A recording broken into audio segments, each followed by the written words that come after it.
Call of the Wild, Chapter 1, Buck is Betrayed. The day that changed Buck's life began like any other day on Judge Miller's California estate. The judge called him for an early morning walk, patting him briskly. "Morning, Buck, how's my big dog?" the judge asked. For an answer, Buck tossed his large head, with its long, healthy gray fur. His size, 140 pounds, came from his father, a St. Bernard, but it was his mother, a Scotch shepherd dog, who had given the long, wolf-like shape to his nose and jaws. Buck and the judge visited the stables and the kennels, where smaller dogs eyed Buck enviously. The judge's two sons, wet from its swim in the pool, invited Buck into the water but Buck preferred a dignified walk with his best friend, the judge. Their final stop was the garden to see how the late autumn flowers were doing. Here, Manuel, the gardener's helper, smiled to himself when he saw Buck. Only Manuel knew that this proud pet was having his last walk in the warm sun on Judge Miller's estate. After dinner, Buck lay at the judge's feet in front of the fireplace and watched the flames. The old man talked to him like another person, saying, "Buck, men are mad with gold feather. They're deserting their families and running away north to the Klondike. They are not prepared for the bitter cold up there or the hardships of a half-civilized country. But even now,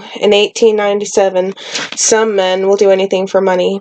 And that night, Manuel, beset by heavy gambling debts, proved how right the judge was. After the judge went to bed, Manuel called softly to Buck. Buck knew Manuel to be a friend and went to him. With quick movement, Manuel doubled a rope around Buck's neck.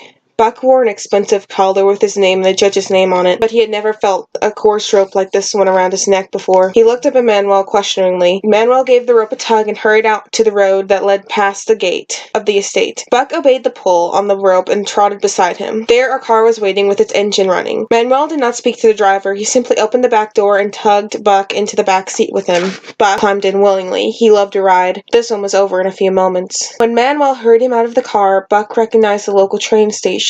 A burly man, almost twice the size of Manuel, was waiting in the shadows. "You timed it pretty close," he complained. "Train's due about now." "I had to wait for the old man to go to bed," said Manuel. "Where's my money?" The big man was ready and immediately handed Manuel some money.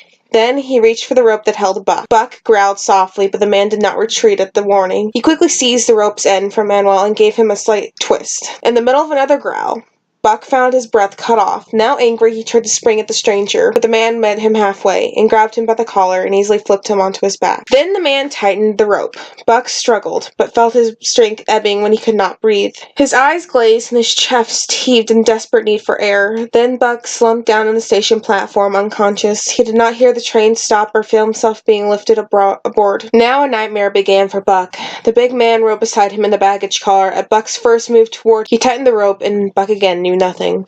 In a daze, he felt himself being lifted off the train and pushed roughly into a cage. The cage was loaded onto another train, and for 2 days and nights, Buck rode. No one fed him or gave him water. Soon he was sick from inflammation of his parched throat. Buck had always been pampered by the judge, so he was shocked by the cruel treatment he was receiving from the big man. He was not quite unconscious from the rope twisting when he felt the man untying the rope. Buck gathered all of his weak forces and bit down on the cruel hand. The man drew back with a curse and gave Buck a kick in the ribs. A welcome blackness came to Buck along with the pain. Morning activity bustling in the baggage car. Buck's cage was thrown carelessly onto a car and delivered to the back room of a saloon. Buck lifted his sick head and looked around in amazement. The room was crammed with dogs in cages.